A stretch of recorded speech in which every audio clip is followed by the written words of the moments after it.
Powrót Pomorza w granice Rzeczpospolitej w 100. rocznicę. Przez prawie 150 lat Pomorze było pod zaborami.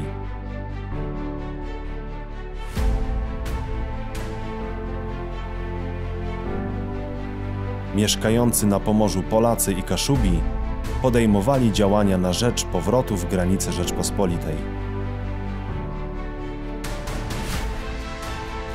Konferencja wersalska po I wojnie światowej podjęła decyzję, że część Pomorza zostanie włączona do Polski, a z Gdańska zostanie utworzone wolne miasto. W styczniu 1920 roku wojsko polskie od południa wkracza na Pomorze. Kluczowym i symbolicznym momentem były zaślubiny Polski z morzem w Pucku 10 lutego 1920 roku. Po 150 latach Polska wróciła nad morze, a Pomorze wróciło do Polski.